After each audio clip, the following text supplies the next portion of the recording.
spearhead some of these conversations. It's the politicians who lead these demonstrations, take credit for this demonstration. But we're at a point where the church community, different sectors, the middle class, whom for the longest time we've always thought they are not interested in politics, have become part of this movement. And, Saba Saba is just a day. Tomorrow is also still another day. What happens in this country is we'll always look for a unifying issue. People will still go to the streets. We look for a unifying issue. We will all rally around the unifying issue. So it's high time that the government looks into a lasting solution, the way I said, because you will block people today. We'll sit down, rethink, have another burning issue, and then rally around it. Rally around it. Yeah. Yeah. We'll come to you, Bishop, to just follow up on the church and what is happening today. But I want us to go to Kakamega County, where Alan Ochanda is at. Good morning, Alan Ochanda. How is Kakamega this morning? Any signs of demonstrations? How is security, and what are the locals saying, Ochanda?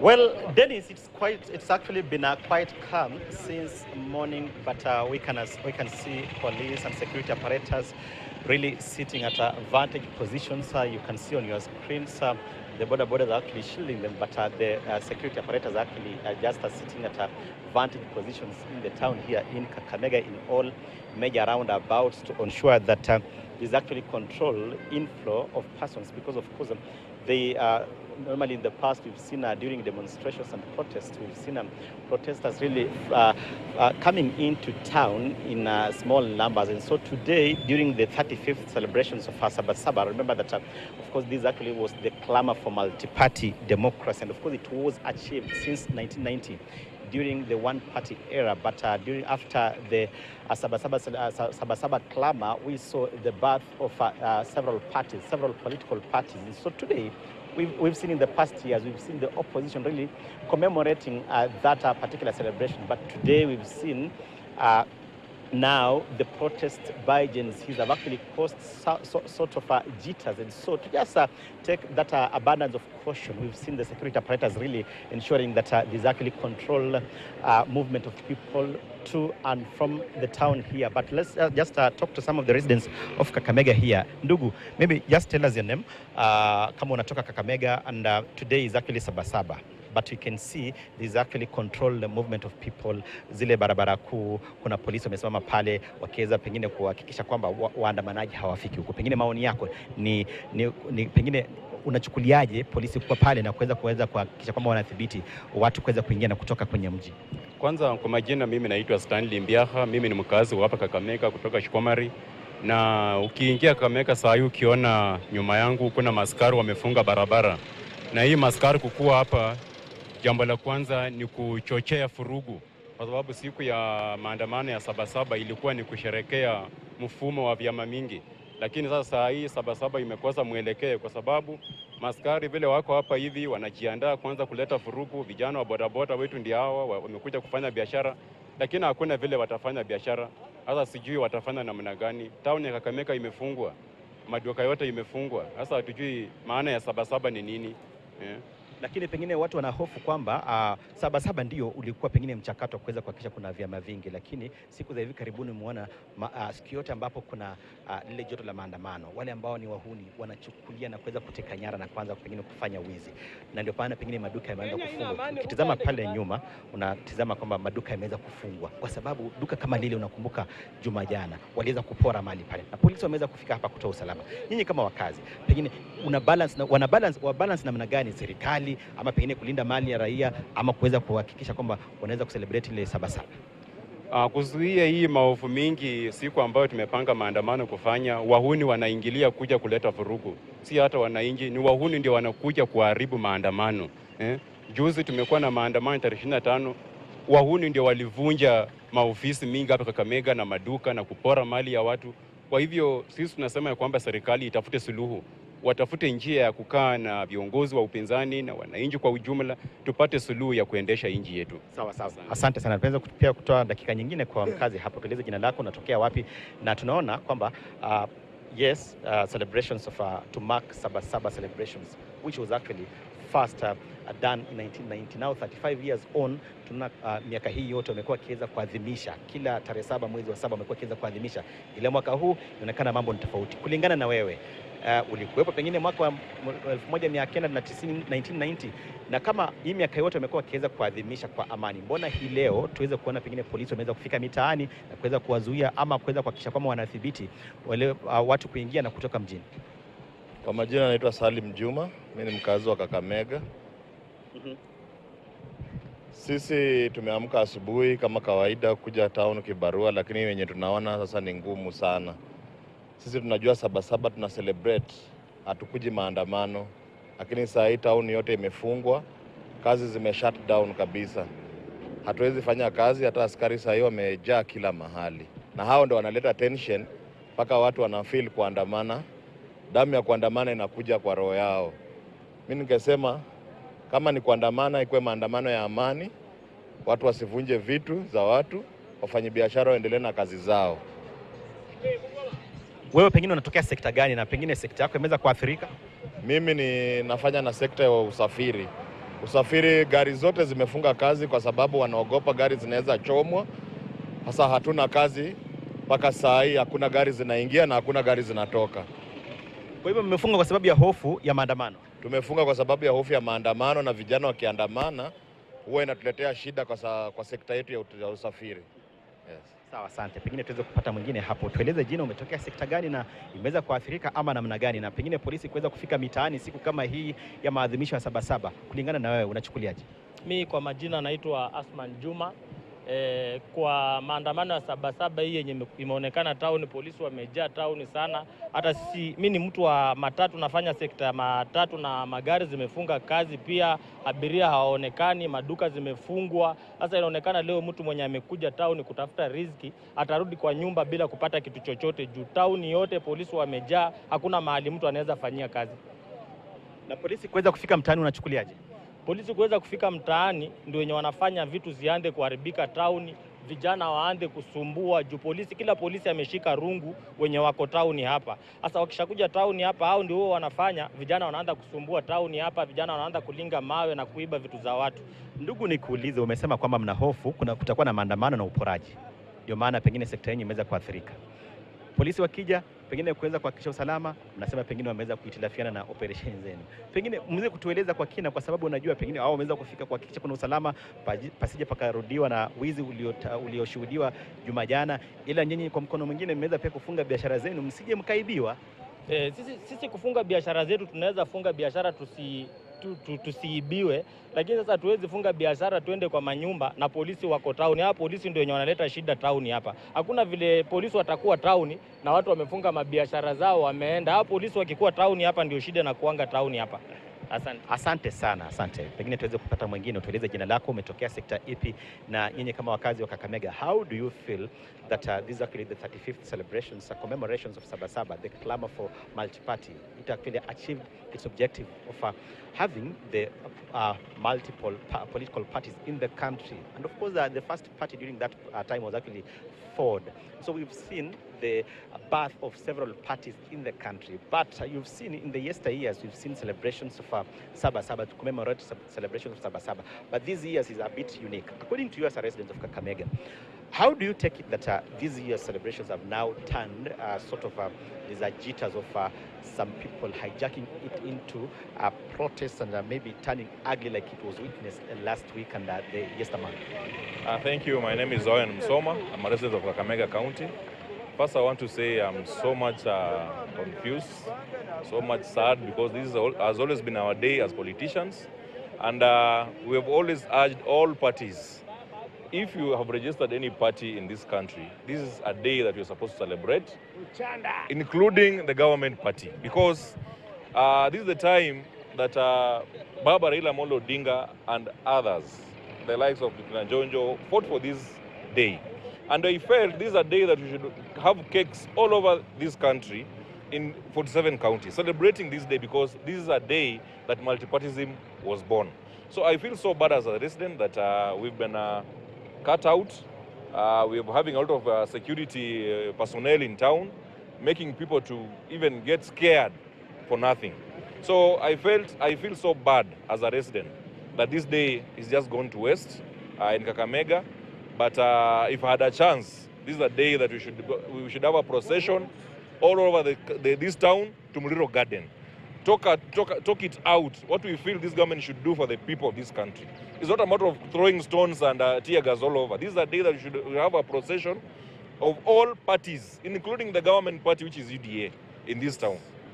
That aside, the tension aside, in terms of political party democracy, the space, how is it? I think... are you people maybe enjoying the existence of multiple political parties in the country? Are you enjoying, or maybe there's a sort of a shrinking space? My brother, there's a lot of confusion. First and foremost, I think the constitution also brought a lot of confusion in the matter of parties, because in the House, we used to have different parties represented. But right now, we are only having minority and majority. It's bringing a lot of confusion. But so far, I think we've not achieved the democracy that we wanted in this country. And that's why a day like this one is the day that we should have a chance to speak it out. Because when parties come together for or against the government, we should have parties that have independent minds to speak for the people. Because right now, there are parties that are there, that have joined together, just cluelessness. They're speaking nothing that can represent the people of this country. We have parties that are in the government that are also quiet about what is happening. So we have not had the democracy that we wanted in this country so far. Nice. Thanks so much. Maybe because of time, we shall be linking up later because we have a packed day for you, the residents of Kakamega here. But listening into the residents of Kakamega here is that there's actually that delicate balancing. Most of them are coming from different sectors, be it transport, shopkeepers, and just small business operators here. They have closed their businesses. But on the other, of course, they have closed because of the fear of the unknown that what transpired last week of looting and wanton destruction of property might recur. But yeah, on the other hand, they're actually faulting police, the heavy deployment of police in the vantage positions here, because of, you can actually see those lorries actually shielding the police, but they've actually been heavily deployed.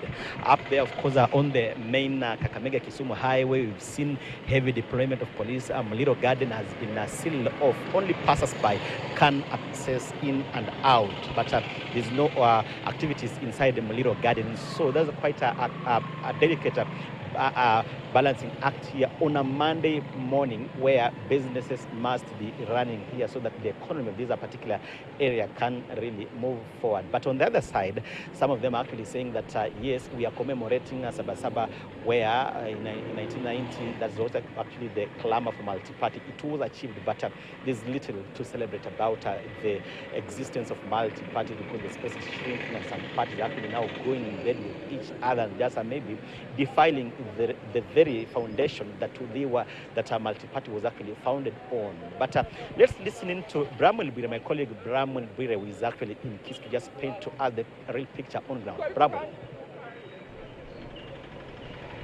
Well, good morning, Alan. And as you've indicated, yes, today we're here in Kisii town, one of the regions that was heavily affected by last week's Gen Z protests.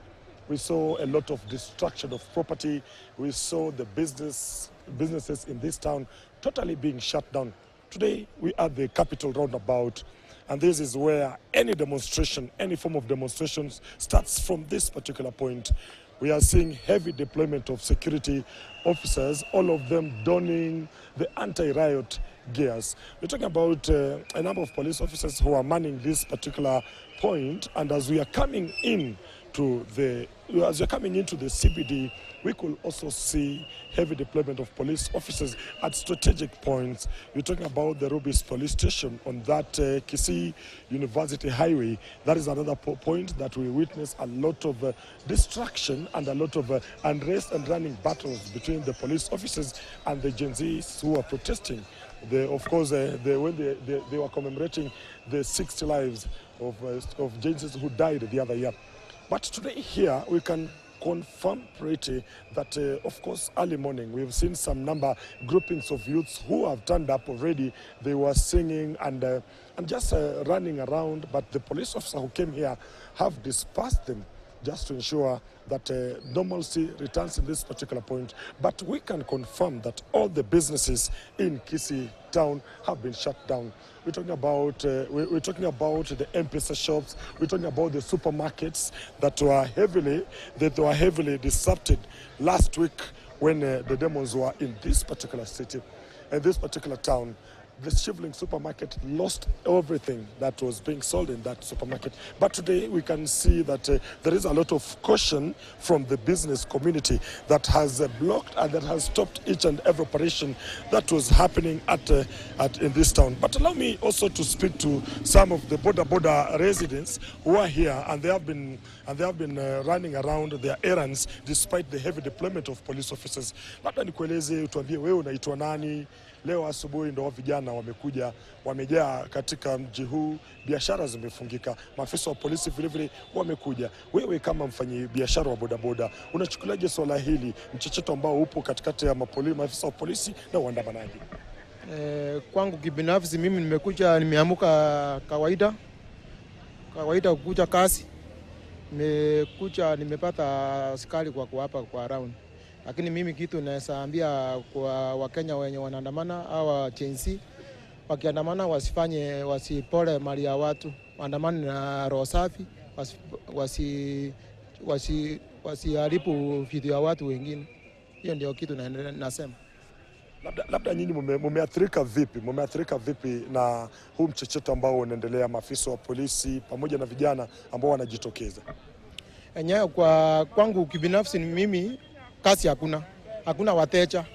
Maduka ukiangalia hapa Kisii town watu wamefunga. Hakuna mwenye unapepa. Sasa hata mimi nimezunguka huko Daraja Mbili market, nimepata hakuna watu, hakuna biashara inaendelea huko. Enyewe imeharibu uchumi.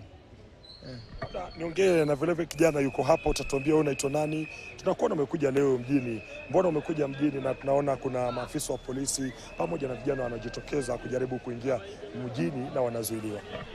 Kwa majina naitwa Wilson Mongare, mimi ni mkazi wa hapa Kisii. Nimekuja hapa shughuli kidogo, niangalie town iko aje. Lakini nimekutana na askari wamejaa. Kwa hakika lakini tutaona venye siku itakuwa, tuone siku itakuwaje. Naam. Asante. Labda niseme na mwingine, wiki jana tumeshuhudia vijana walikuja hapa na wakakuwa na machafuko. Maafisa wa polisi wakakuja wakajaribu kutuliza vitu, lakini mambo hayakuweza kutulizwa na kakuwa ni machafuko siku nzima. Leo maafisa wa polisi wamejitokeza, wamekuja tu kuhakikisha kwamba labda usalama upo, biashara zinaendelea. Vijana wanasema kwamba maafisa wa polisi hawafai kuwepo. Mbona mnakuwa na tofauti kidogo na hilo? Kwa majina naitwa Elisha. Kitu ya kwanza ni hao polisi hawakuja hapa kuleta hiyo peace. Wanakuja hapa, ukisikia kesi zao wote wanakuja kutuua, hawakuja kudumisha amani. Hiyo ndio kitu ya kwanza. Sasa hizi kuna uadui kati yetu na wao. Hata tukiwaona hivi, atufikirie sasa ni watu, si tena watu wa security au ni kama adui yetu sasa. Juu hakuna kitu, hawakuja kutusaidia, hawakuja kutulinda, hawalindi duka, wanakuja kutuua sisi. Juu wanatuua na duka inaibiwa. Sasa kazi yao ni nini hapa? Labda acha tuzungumze vile na huyu, utuambie wewe unaitwa nani, umekuja hapa mjini kufanya nini, na labda shughuli zinaonekana kusimama, shughuli zinakaa kuathirika kabisa kutokana na ule mchecheto wa maandamano ya Sabasaba. Wewe unachukuliaje? Shughuli zako zimeathirika na labda ulikuwa umekuja kufanya nini jijini? Kwa mimi nimekuja tu kushuhudia because nimeenda kuangalia nchi yetu, nimeona nchi yetu imeharibika. Kama siku ya leo nimeona uchumi ukiharibika, biashara mingi imeharibika kwa Wakenya, wanalia. Lakini mimi naomba tu wenzangu, kama ni maandamano tufanye maandamano ya amani, kama hakuna maandamano tuende nyumbani tutulie. Alafu naomba wana biashara, hata kama siku ya leo siku moja umizi mtu, umeona? Wana biashara wafunge biashara yao, waende nyumbani wapumzike. Alafu sisi hatuna maneno. Sisi tuko na amani, tumekuja kudumisha amani. Tumekuja kutetea Kenya yetu sisi kama agency, kwa sababu wenye wako mbele yetu wanaenda, sisi sana tutakuwa kama wazazi kwa nyumbani mwetu. Sasa tunaomba tupate tu amani, hata kile mali mingi hii ujumi naye yenyewe iko juu sana. Hata nyinyi mnaona tunalalamika juu ujumi, lakini naomba tu huyu mtu anaitwa William Samoei Ruto atusaidie. Tafadhali, uchumi umekuwa juu. Vijana sisi tunalia, wenzetu tunalia sana. Naomba tu tusaidie hii uchumi ifanye nini ikaweze kushuka kama asijenzi. Naona tu kesho ati sukari imepanda, unga imepanda, vitu zinapanda. Umeona sasa ni vita tu. Si hatutaki vita. Sisi tunataka maandamano ya amani, tuandamane kwa amani. Tufanye nini? Ndio uchumi ikuwe sawa. Labda usogee hapa niseme nawe kabla tujamaliza. Maandamano ya Saba Saba yamekuwepo kila mwaka. Vijana wamekuwa wakijitokeza kuadhimisha siku kama hii ya leo. Lakini leo kuna utofauti kidogo. Maafisa wa polisi wanaonekana kuongezeka, vijana wanaonekana kujitokeza kwa fujo sana. Mbona kuna utofauti wa maandamano ya mwaka huu na maandamano ambayo yamekuwa yakishuhudiwa miaka zingine? Kwa kuona kwangu, okay, with my observation, what I can say is that with the Saba Saba, actually haimaanishi siku ya maandamano. Mwanzoni ama nini hapo awali Saba Saba ilikuwa siku ya kukumbusha wale ambao walipigania uhuru wa nchi, wale ambao walioa kiolela. Lakini tofauti ya leo naona kwamba kuna huyu mtu anaitwa Raila Amolo Odinga. Yeye pia alikuwa ametangaza ile mkutano yake Kamkunji. Aswa tunaona mapolisi pia wameletwa kwa street. I think people are very angry with the current governance. The current government must think of something. They have to do something because now situation kila mtu amekasirika. Tunaona hao mapolisi wameletwa kwa street. We are asking ourselves, hao watu wamekuja kudumisha amani ama walikuja kuchochea ili watu wakasirike zaidi. Kwa upande wa wananchi, mkiona kitu ikielekea, there is something coming good for you, so you have to fight for your right. Then advice to watu wenye wanafanya biashara, ili isiwe ya kwamba unakuja kulia baadaye jioni kwa biashara yako imeporwa ama nini. Ukiona siku ya leo, we funga biashara yako, isiwe kwa unaenda kupata hasara kama maandamano imeisha. Then last but not least, Gen Z, let us come out, fight for your right. Hata kama tunaona kuna change itakuja huko mbele. Yeah. Thank you. Some sentiments from young people who are here. They have already converged at this particular point just to ensure that they can, despite the heavy deployment of security officers, they can come out and ensure their voice are heard. As I was telling you that already there is a number of young people. Initially they had been dispersed from this particular point, but you can confirm that they are already now meeting up in high numbers. There is an officer there who's just trying to talk to the youths here and tell them, this is Saba Saba. Hey, young men, look here, this is Saba Saba. There is no need of us going out there to fight and destroy property. And he's just trying to urge them they are just trying to talk to them and ensure that the young men can come out, they can demonstrate, yes, but ensure it is done in a peaceful way. But of course, this is exactly the situation. Nothing so far to worry about. Despite the heavy deployment of police officers, business have already been shut. But of course, we're here just trying to see if this situation will change. And in any case, it changes in our subsequent bulletins. Of course, we'll be coming back to our viewers to paint the exact situation that is in Kisii town. This is totally a contrast of what was witnessed here last week on Wednesday. But anytime, any day, in a political scenario, in a political atmosphere like the one we are in, anything can happen any moment, anytime. But of course, from now, I also want us to hear from my colleague, Gashuhi, who is in Nakuru. Gashuhi, if you can hear me, over to you. Thank you very much, Bwire. Indeed, here in Nakuru City, the situation is very much alike with wherever you are, Bwire. Here we have the business community camping outside their businesses instead of inside their businesses waiting for clients because of the uncertainty that has been seen following the plans to have protests maybe later in the day. At the moment, we have very heavy police presence.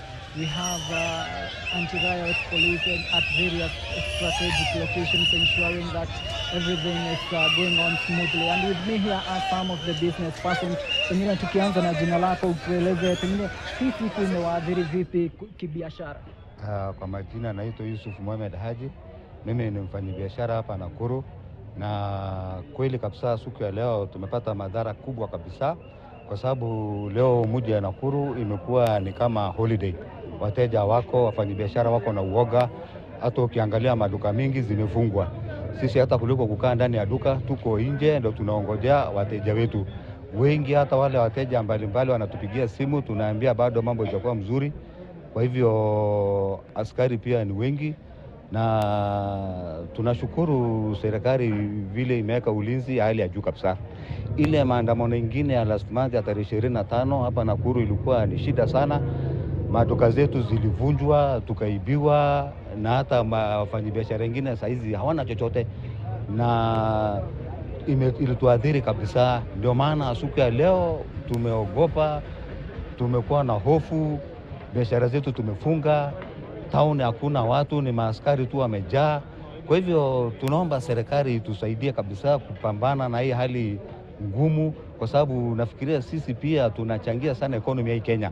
Kama wafanyi biashara ndogo ndogo, pia sisi tunachangia uchumi ya Kenya, na hii biashara yetu ndio tunategemea kulisha naye watoto wetu na kusomesha naye watoto wetu, na mambo zetu pia tunategemea biashara yetu. Kwa hivyo ningependa kuomba serikali iweze kulinda kabisa biashara zetu, kwa sababu biashara zetu zimekuwa zikivamiwa na tunaogopa. Vile vile tunaomba serikali iweze kuongea na agency ili tujue shida iko wapi.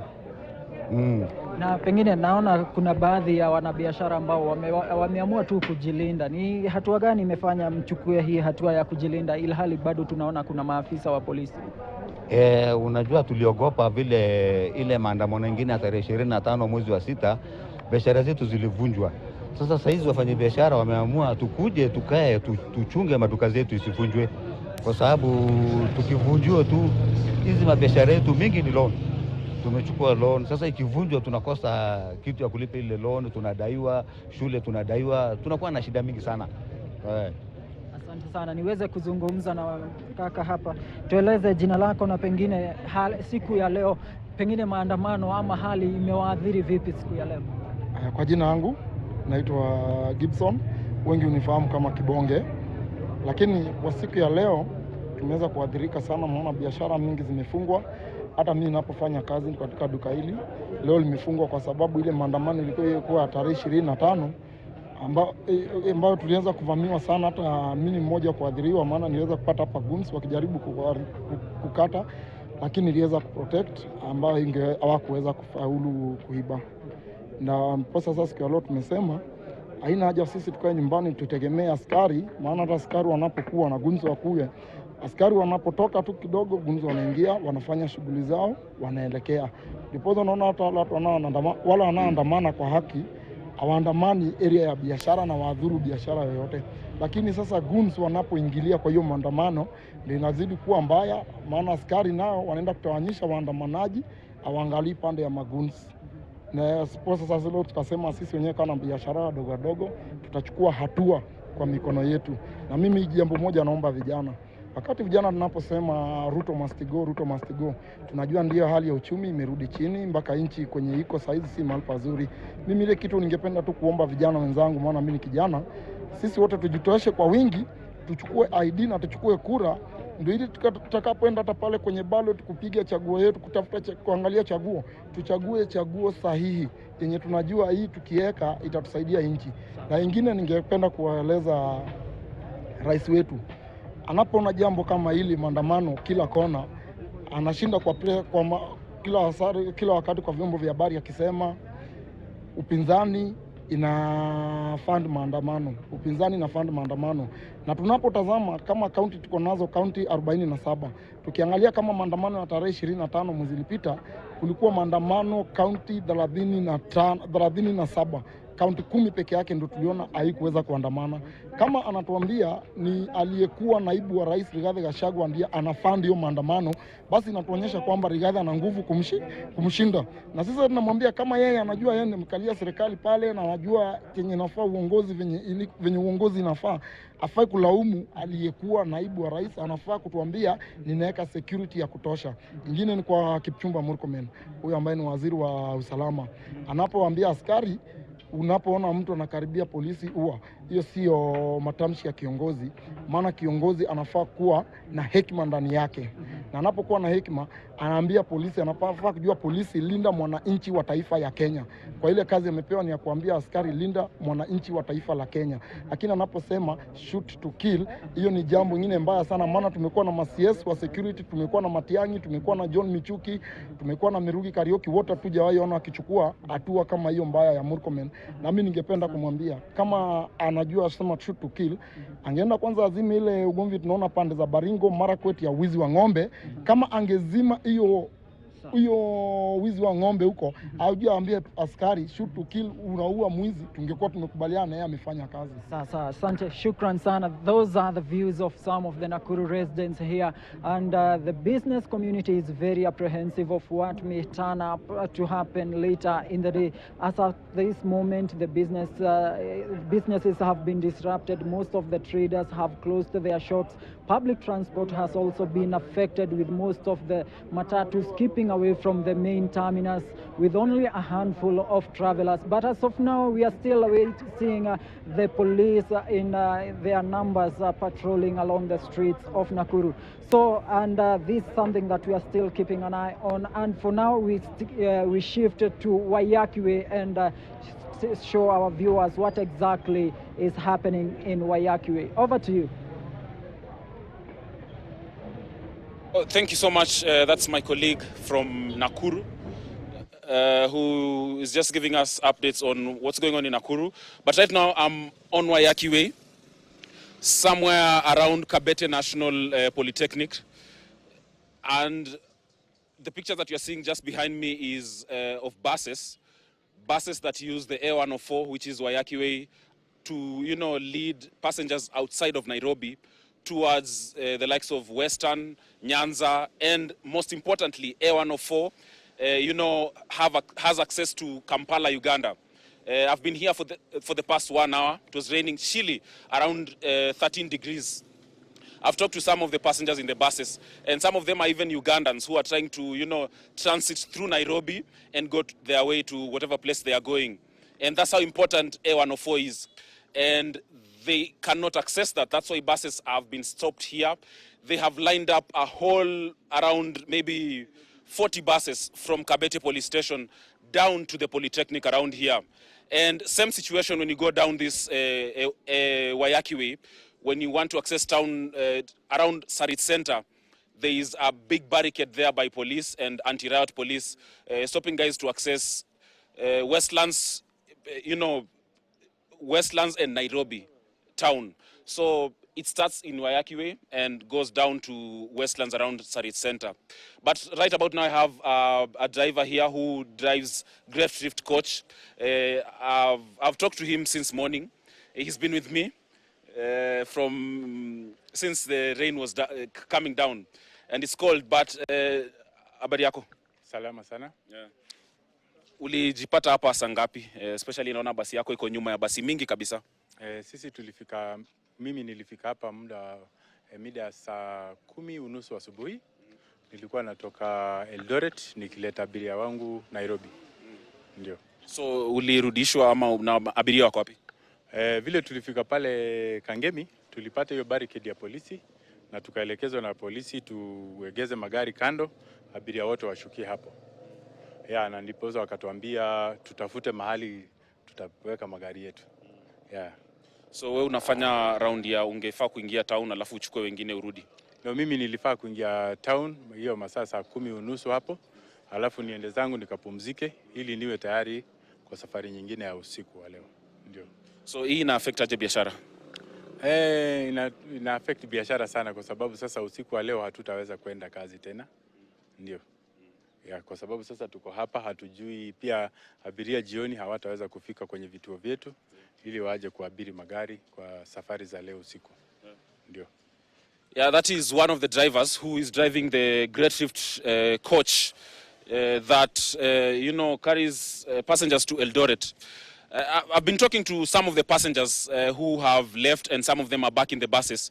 Again, this is A104 that allows access to Uganda, but on the way, A104 also allows access to Naivasha, Nakuru, Eldoret, and the western region like Bungoma and stuff like those. So it's a very important road.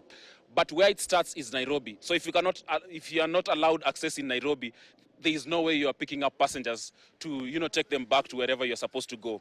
And some of these passengers are on transit, so they are using Nairobi to head to Mombasa or any other place. But I'll talk to another guy here. Introduce uniambie we ni nani? Okay, by the names I'm Abdallah Nono, and I'm a driver driving one of these buses that are now parked here. Yes. What time did you arrive in Nairobi? I arrived here at around, it was 3. Yes. Where were you, turned around? I was turned around because I was not allowed to get to the CBD.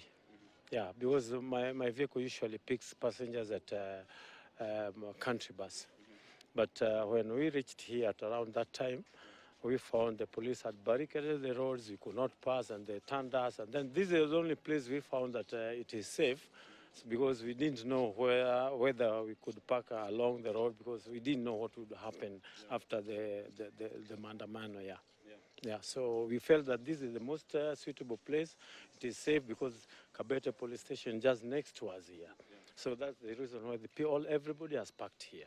Yeah. So you're parking here right now, but typically nini ingefanyika, what would have happened if it was, a normal day? Yeah, if it was a normal day, we usually arrive and then we park at for me, I park at the country bus, and then I pick my passengers back to the countryside. Yeah. But that is not possible. So how does that affect business? Because first of all, we don't know what will happen to us. We have no houses. Most of us don't live here in Nairobi. Now we are just now stranded here, and we don't know how long it is going to take. And our passengers here also are stranded here. Some of them are going to Mombasa, and they don't know what will happen now. And it is going to cost us, because I will use a lot of money, maybe finding solutions to ferry them back to, ferrying them to their destinations. Yeah. Importantly, though, this is a day that young people are using to maybe, come out and say, speak out, protest and stuff like that. How important is that also? Because yes, it is affecting the business, but there's, there's something young people are pushing for. Or what do you think about this particular agenda? Now, for the young people, to us, we emotionally support them. We emotionally support them, and because they are passing a very important message to the authorities, that they should know that Kenyans are suffering, and most of them are being killed, and we support them anyway. But on the other hand, you see, it is affecting our normal businesses. Things may not even go as everybody is planning, financially, that is, yeah. Finally, speak so wisely. This is a Gen Z era, where Gen Z are, getting into politics, which is good when young people get into politics, because, it shapes politics in a different way.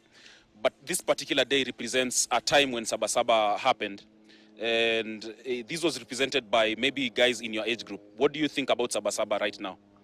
No, personally, the beginning of Saba Saba, that particular day, I was privileged to be among the people who were being chased around at Kamukunji area. Yeah, I can remember very well. But now that the Gen Zs have brought it up again, I would say it is meaningful, because it reminds us of our past, and some of us think that this should be a holiday for the whole republic, so that people could be commemorating this particular day and reminding people where we came from. Yeah. Thank you so much. Yeah, so that is one of the drivers who drives a coach that leads people outside of Nairobi. And he says most of his passengers are people who are on transit, trying to lead their way to Mombasa. And some of them, he'd like to pick most of his passengers from Nairobi. He cannot access Nairobi for now. So that is the situation right now. I've asked him about Saba Saba and what he believes should happen. He says he was part of the guys who participated in Saba Saba, and actually believes that this should be a holiday. maybe just allow people to, celebrate this day and allow young people to lead politics in a maybe different way. That's according to the guy that I've just talked to. But again, I'm on Waiyaki Way, A104, where buses are parked right from Kangemi Police Station down to the Kabete National Polytechnic. Around 40 buses or more parked here, buses that typically would have accessed Nairobi to pick up passengers or, drop passengers in Nairobi. Right now they cannot. Most of these passengers are most of these buses are half buses that are coming from Eldoret, Bungoma, and some of them as far as Kampala. I've talked to some of the passengers here. Most of them are from Uganda.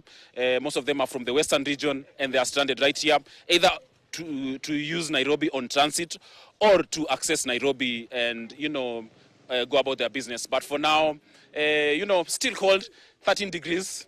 I'll hand it back to you in studio.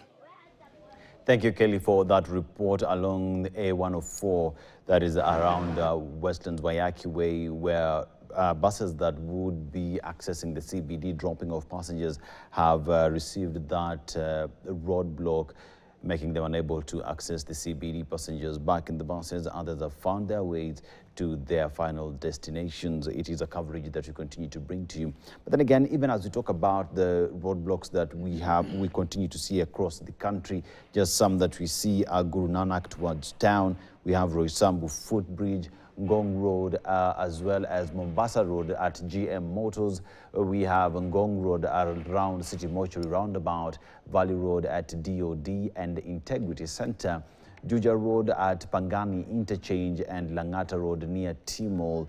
Those are the roads that we continue to see road closures that have been there since around 3 a.m. and 6 a.m. as we were doing our spot checks, and heavy security deployment have been observed at Uhuru Highway, around Kenyatta Avenue Roundabout, Uhuru Highway, Haile Selassie Roundabout, Moi Avenue as well. We have Parliament Road and Harambe Avenue and Kenyatta Avenue as well that has seen roadblocks and normal patrols along Ronald Ngala Street and River Road. And now in the CBD, we have Noah Kipkemboy, who is following up on what is happening along Ngong Road. Good morning to you, Noah. What's the situation along Ngong Road, and where do we see some of the roadblocks and security deployment along Ngong Road?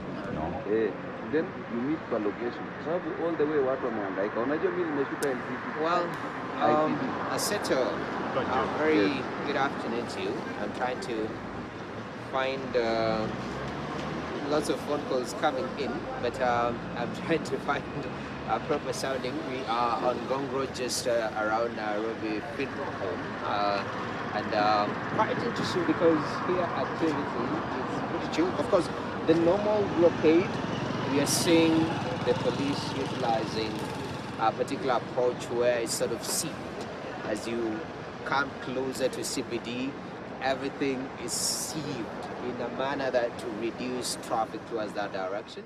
That is one. But when you look at Ngong Road, pretty, most of the days on a normal Monday, you'll find this place having a little bit of traffic here and there. But today is clear as daylight, and nothing much is happening in that regard. We are looking, hello sir, how are you doing? Yeah, so a lot of people using personal vehicles, talking about, public transport that is present. On this other side, we have a matatu, at least a couple that are plying this particular route. These guys have been waiting here for the past almost 30 minutes, and they're wondering what exactly is going on, because it seems quite interesting. And there we have an ambulance that's just gone up. We've been seeing quite a number of movement when it comes to ambulances. I don't know what is happening up Ngong Road, up that direction. It's something that we'll need to go and check on later on. But this is the second ambulance going that direction for the past 30 minutes or so that we've been here. Not much activity. Remember, today the government told people, from 1CS, that it's a normal, it's not a holiday, but people should report to the office. And that is not the case, because you've just come from the CBD, the Central Business District. I was talking to the police officers and I was asking them, do we have public servants inside CBD? Because they are not allowing anyone to go into CBD unless either you're part of the security team, but they are really particular, nobody to get into CBD. So when you look at the roundabouts at the University Way roundabout, they have cordoned that off. When you talk about the GPO roundabout, cordoned off. All the inlets into Parliament cordoned off, and Haile Selassie roundabout also has been cordoned off. So nobody's going into CBD, and they're trying to push people as much as possible out. And when you come out to the sides of Ngong Road like we are right now, also we have another layer of security right there. Not much happening here other than people trying to make money. I see some Nduthi guys. Of course, they're always looking for opportunity at that far end. In fact, just to be vulnerable with you this morning, you know, I was coming from the sides of Kahawa, that is on Thika Road. Public transport totally dead. So I had to get a motorbike, and just flying across Thika Road, had to go through almost 4 roadblocks trying to explain to the police officers that, oh, I'm a journalist, I'm trying to get to work. And that took almost an hour just to get to town. And when you get close to town, you're not allowed into the Central Business District, which also is another challenge. But right now here at Ngong Road, just security presence, not much movement. As you see, essential service providers are still doing their business. I see people transporting food stuff, like you can see there at that particular road. Just this gentleman is carrying milk, and essentially the argument that I've seen even in the other roadblocks that I've been part of the negotiation is, I'm carrying food, I'm taking food somewhere, will you allow me to go through? It seems the orders, police officers talking to them, some of them listen to you, and most of them just tell you, Ebu, go back, and that is what is happening right here. So it seems to be a point where people are coming and just turning around. If you're trying to get to town, most likely you won't be allowed to go through. So a lot of people taking their borders and trying to get back home and wherever they are coming from. Also, we have quite a sizable population that are walking, and you can see also, since the matatus are not filling up as fast as they should, so some people are taking that option just to walk back to wherever they are coming from. But that's the situation this morning of the 35th anniversary of Saba Saba. And it's quite interesting, just looking back in history, because when you talk about Saba Saba, it's about clamor for multi-partyism, democracy at the core of everything. And here there's a gentleman, if we may just chat him up kidogo. Mkubwa, naona, what's your name? Unaitwa nani? Naitwa Said. Said, unatoka wapi? Ninatoka Sauti, nauza maziwa ngamia. Sisi tumeamua kufanya kazi, lakini polisi wanatusumbua. Polisi ndio wanaleta shida yote ya kutufungia njia, tumeshindwa kupita kufanya kazi. Ulikuwa unapeleka maziwa yako wapi? Hurlingham. Hiyo ni client wanangoja maziwa Hurlingham. Wanangojea kwa manyumba, wanangojea maziwa, tumeshindwa kufanya kazi. Jua mapolisi wamefunga roadblock kila mahali. Alafu wanasema watu wasifanye maandamano. Hii ndio sasa inaleta maandamano kitu kama hii. Polisi kutunyanyasa. Ndio. Kutoka Hurlingham umepitia roadblocks ngapi ndio ufike hapa Ngong Road? Ngong Road nimepitia pale Timol, na kuna nyingine hapa sasa hapa Nairobi Hospital. Nimeshindwa kupeleka maziwa Parklands. Nimeshindwa kwenda Westlands. Huko yote nimeshindwa kwenda.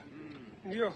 Sasa hii inamaanisha nini kwa biashara yako? Leo utapoteza pesa ngapi? Wametuharibia biashara leo, tumepoteza pesa mingi. Hizi maziwa zitaharibika, tumepoteza pesa nyingi sana leo. Kwa maana client wanangojea nyumbani maziwa na sisi tumeshindwa kufanya kazi. Ndio. Asante sana. Naona watu wa bodaboda wamejaa hapa sana. Asanteni sana, mmefunga njia. Naona kuna polisi pia wanakuja. Watu wa bodaboda naona wamekuwa very active, na naona wengi wanaambiwa wajipe shughuli waanze kuenda. Sawa sawa, asante sana. Wakubwa, nyinyi mmetoka wapi? Tumetoka hapa Green Park, tumepigiwa block. Tunashindwa hata hatuwezi demonstrate haki yetu. Wewe ulikuwa umekuja kudemonstrate? Haki yangu bana. Kwa future ya watoi wangu tujitetee. Tusipojitetea nani atatutetea? Kwa hivyo tunaomba watu tufungulie njia tu demonstrate kwa amani. Na turudi kwa nyumba. Ache kuwa muoga sana. Ache kuziba njia, ache kuoga mingi man. Rais ache uoga mingi. Leo na tuweke kwa meza tuongee. Watu waongee. Na tukimalizia Saba Saba wewe inamaanisha nini kwako? Ukikumbuka Saba Saba. Saba Saba ni siku ngori. Siku ya Saba Saba, ni siku ya kuwanyonga bado pia. Mimi kama nakumbuka Saba Saba, wazazi wetu walipigania Saba Saba. Pia sisi tunawakilisha vizuri. Hatuna haja na makarau, sisi ni kudemonstrate na haki. Hiyo kampuni hapana, sisi ni hapa tu kudemonstrate haki yetu isikizwe. Na hiyo story ya ati kuna vandalism. Tukialau maandamano, biashara za watu zinavunjwa, watu watafanya ndije balance kudemonstrate bila kuvunja vitu za watu. Hakuna vandalism. Unaona kitu inafanyika, hao watu ndio wanatuchokoza. Sisi wakituacha tufanye peaceful demonstration, hakuwezi kuwa na vandalism. Lakini sasa pia wakiamua tuende route nyingine, ambia tu rais apunguze uoga. Akiacha uoga si tafanya mambo peaceful, lakini akileta ushujaa pia si ni mashujaa. Asanteni sana wakubwa. Sawa sawa. Thank you very much.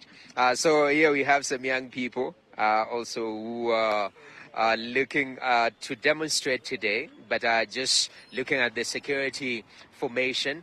Today that has not been able to happen. So all the roadblocks that have been set aside, they say that they were hoping to get to town to demonstrate peacefully, but that has not happened. But that's the latest from Ngong Road at Nairobi Funeral Home. Quite an interesting place to be this cold morning. Back to you, Seto.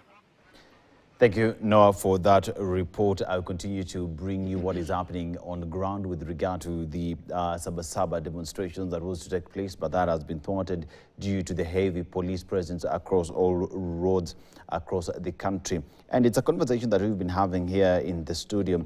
And Bishop, now, as you look at what is happening, as you've had that young man, let us go demonstrate peacefully, and we will hear you. If you come with violence, then we will fight back. Seems as though the government is demonstrating and demonstrators are demonstrating as well. First of all, it's a right. Anything that is found in the Constitution should be applicable, not when the people in power want, but as far as it is applicable. The right to picketing has been captured very clearly in the Constitution. Equally speaking to the young people, there are boundaries to it. Number one, it's not location. It's not location that is the boundary. And I want leaders to hear that. It's not captured in the Constitution that here and here and here you shouldn't go. The only thing that is captured are only two. Number one, peaceably. Number two, unarmed. But they have decided to add number three, Nairobi. Number four, here. Number five. There are only two things. So according to the government, their haste to break law is what makes other people continue to break even law, because the peaceably aspect of it should be there. So equally speaking, both boundaries are, there are boundaries to both. The government should allow picketing. Equally speaking, on these young people, it should be peaceably and by the way, can I shock you, my brother? Yeah. Can I read for you verses that deal with protest? Briefly, just 1 minute. Okay, it's amazing. There are verses in the book of Proverbs that talks about protest. There are verses in the book of Micah, Amos, and things like that. In fact, the Bible says that it is wisdom for you to shout, but shout in love.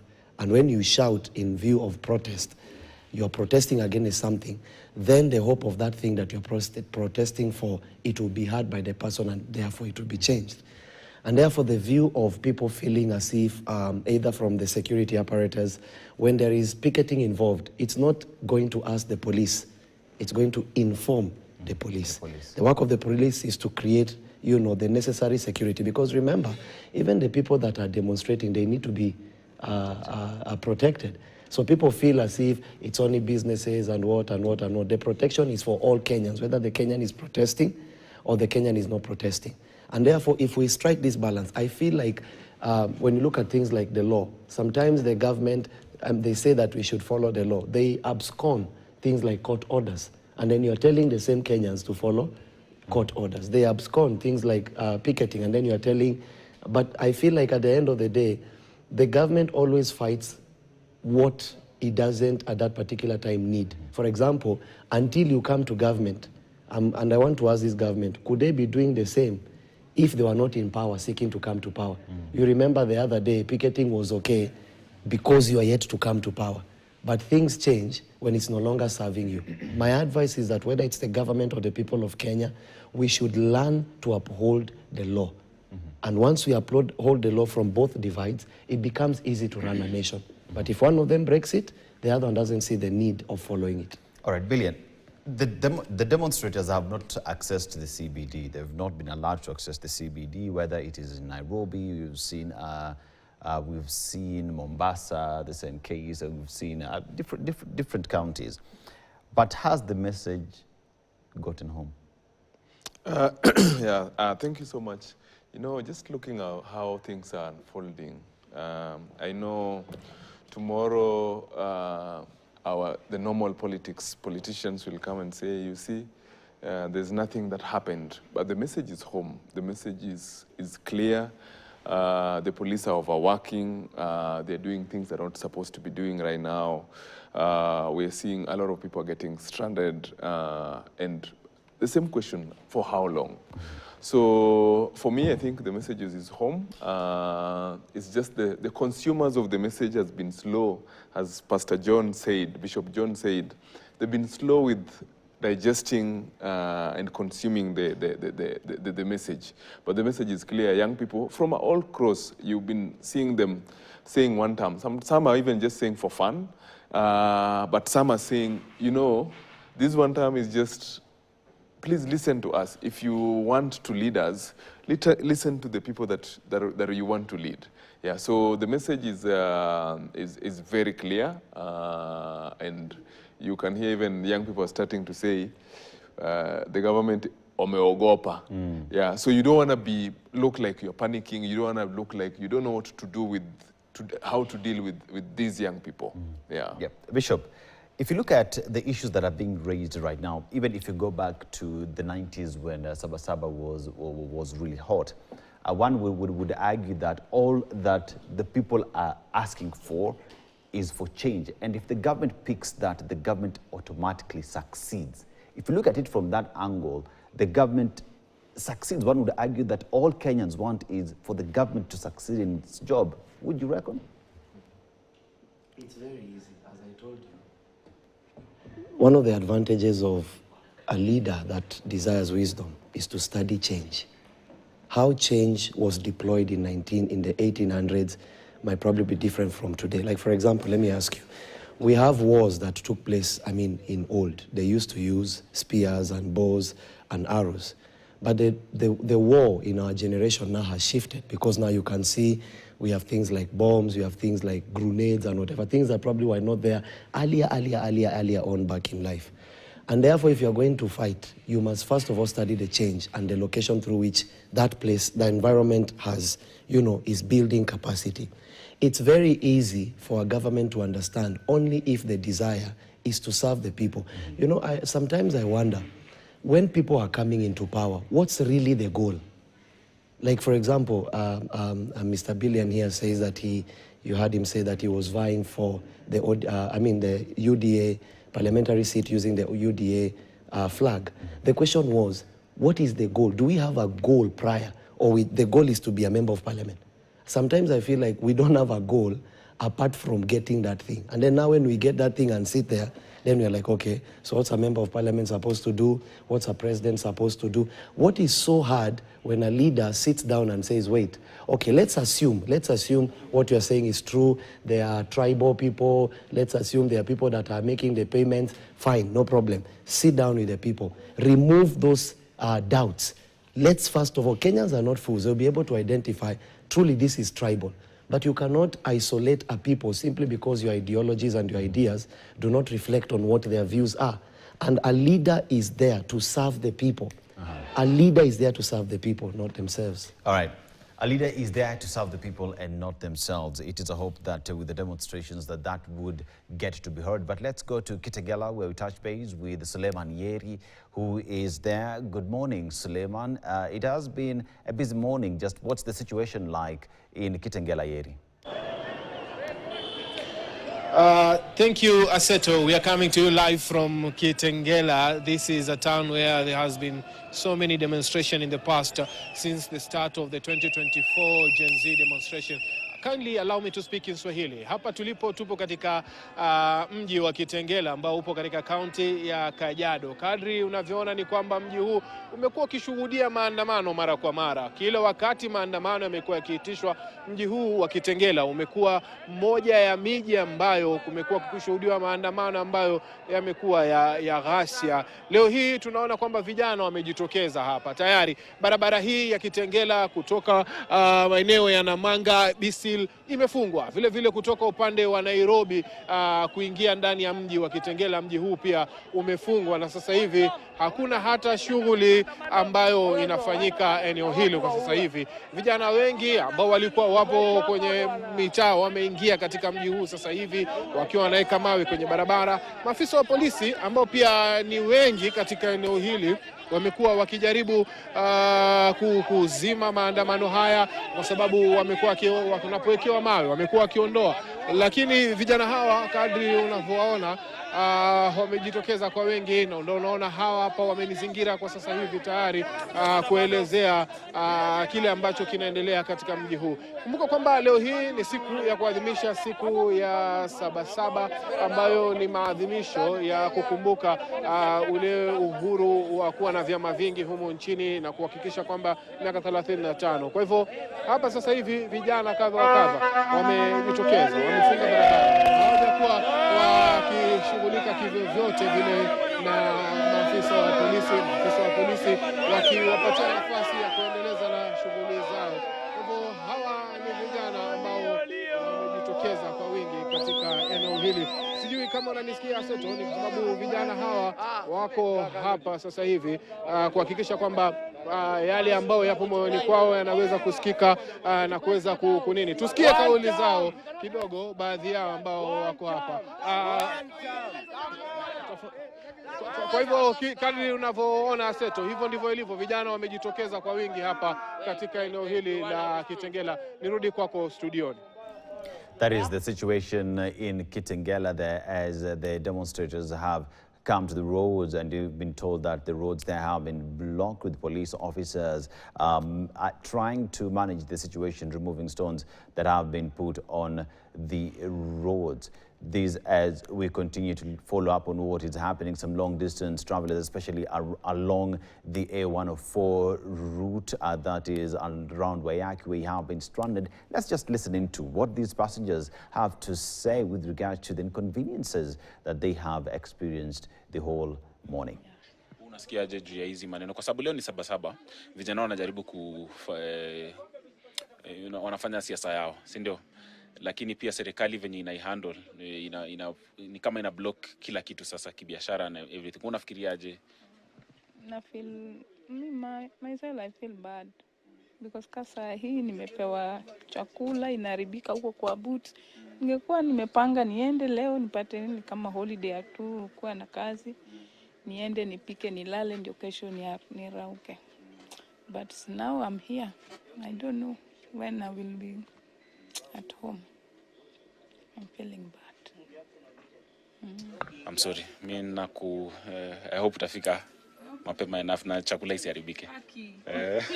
Asante.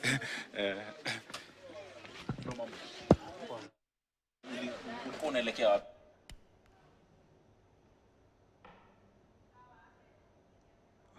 And those are the sights and sounds of what the situation today is. You see that passenger was expecting to get home, but unfortunately she is unable to get there. And as you can see, those are live images coming to you from various parts of the country, that is Githurai. As you can see, our protesters, the young people have started coming out. The numbers are growing by the moment. The situation is pretty much the same in other parts of Nairobi, especially in Kitengela. Let's go back to Waiyaki Way and listen into what these passengers have to say. Nilikuwa natoka nyumbani Maocha kuelekea mjini kwa shughuli ya kutafuta riziki. Wakati nilitoka huko sikuwa natarajia kwamba itakuwa hivi. So when arrive kitu ilikuwa saa 9 na kikaturamba. That's why unaona tuko mahali hapa kwa saa hizi. Hata tumeshindwa tufanyaje wala tuende wapi.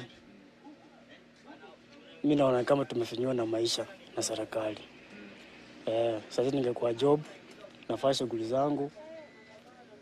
Juu pia kamwezi kamefika, ndio anaitisha mshahara yake ya mwisho wa mwezi. So hapa hivi unaona shida ni kama serikali ingehandle siku vizuri, ingekuwa kama basi kama hii haina mtu anaandamana, anaingia town, anafika kwenye anaenda. So unaona ni kama serikali ingehandle better. Mimi ningeona hivi, juu siku ya Saba Saba ilikuwa siku ya maandamano ya vijana kwa kujitetea haki yao, unaona. Sasa imefikia wakati mpaka serikali imeingilia katikati, imefanya kila kitu, hata upande wa biashara, upande wa kikazi iko chini, unaona. But mimi ningeomba hivi, ingekuwa poa serikali ingekaa chini, iwache vijana wafanye nini, wamalize shughuli yao. Haikuwa mbaya, tena ingesha mapema. Good luck, usipoteze pesa mingi zaidi kwa sababu pia mwezi umesema imepiga kona. Mambo poa sana. Unaitwa nani? Pole. Kisa.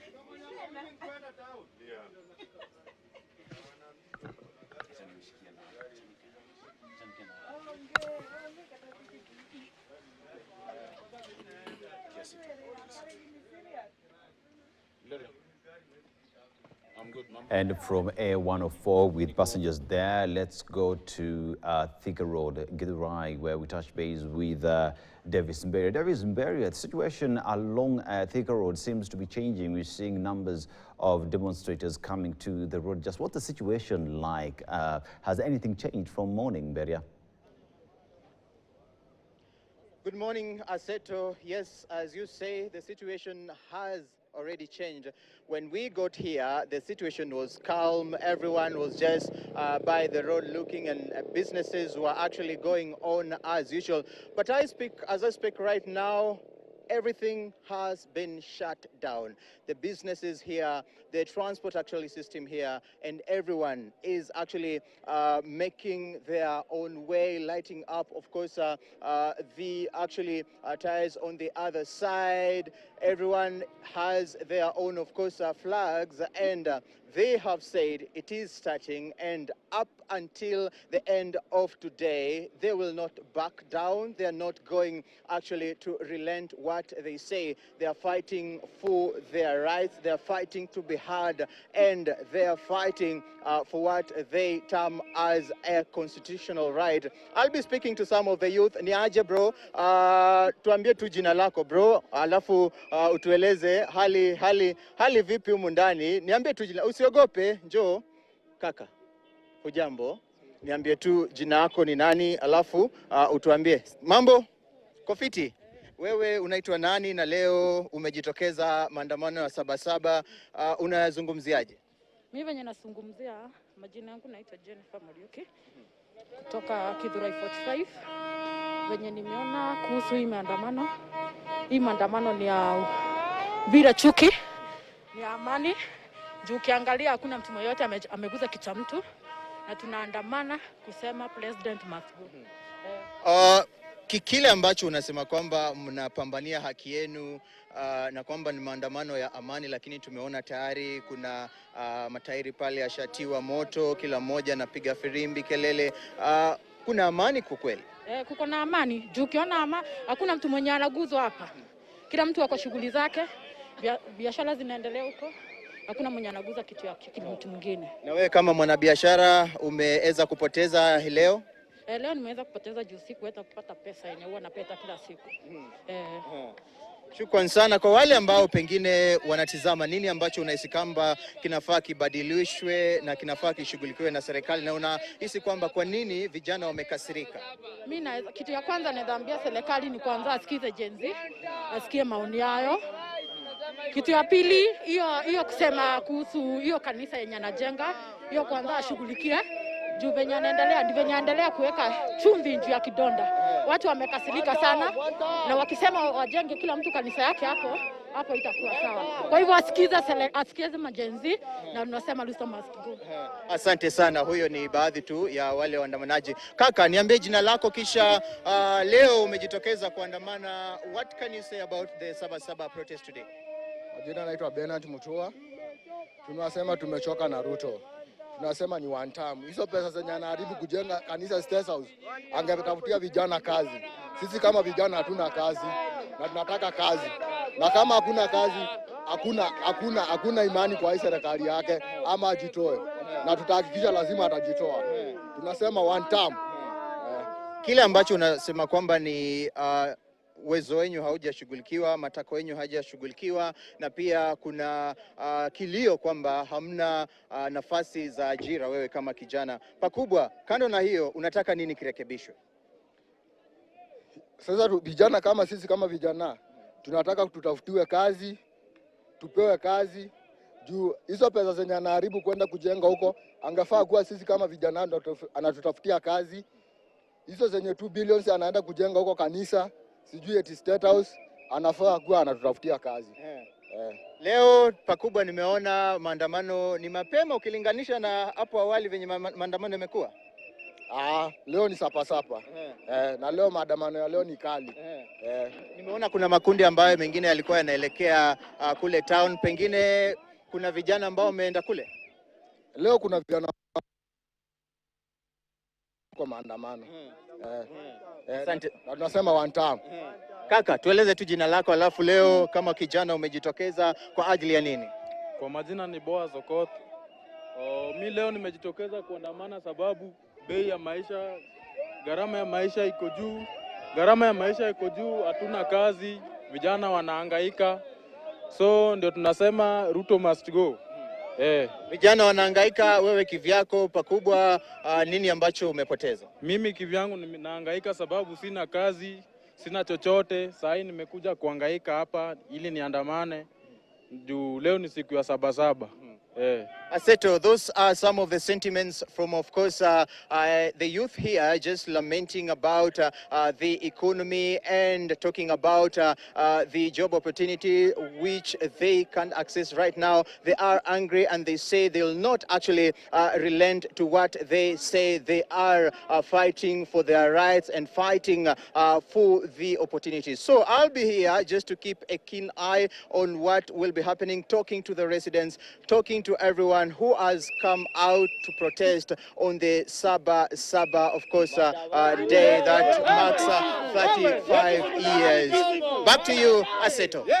Thank you, Beria, for that. And as you bring us up to speed, please be careful and stay safe. Now, gentlemen, briefly, as we conclude this conversation this morning, what would be the way out? What are the solutions?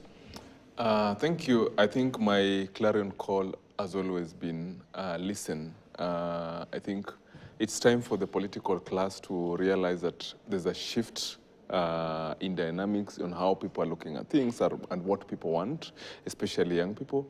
Please just listen to young people. Bring them on table. You see, I saw there were a couple of appointments over the weekend, and you can barely see the face of a young person. We are the majority, we are the future of this country, we are the foundation, we are the strength of this country. Please give young people a chance, not just to be poster boys, but to be part of the change of this country. Bishop, from the church, we know there is also a 1.2 billion church, 8,000 capacity being built. What would be your take and what would be the solution moving forward? The church should be involved in not only correcting when they are not benefiting, but also correcting when they are benefiting. it will take all Kenyans to build Kenya, not a part of Kenyans, not this tribe, not that tribe, not these old people, young people. It will take all of us. And my last line will be this. Leviticus 19 says, let there be no hate in your heart for your brother. So to the young people, make sure as you are doing this, let hate not be found, but you may make a protest to your neighbor so that he may be stopped from doing evil. Protests help to stop evil. The faster the leaders learn that, the better the country will have. The faster the leaders hear that, the safer the country is, the better the country is for all of us. And that is a conversation that we've been having from early in the morning. That is 6 a.m. from Spice FM all the way to 11. And even moving forward, it's a conversation that will continue right here on home of Bold newspaper, KTN Standard Media Group. Our colleague continue to bring you up to speed. Hadia Mosiwa will be coming in with the Swahili segment, continues to bring you blow by blow, wall-to-wall coverage of the situation of Saba Saba Day reflections across the country. Enjoy the rest of your viewing. My name is Dennis Aseto in studio. I was with Billian Ojiwa, who is a youth, who is a community organizer, and Bishop J.W., who is here and also a youth supporter.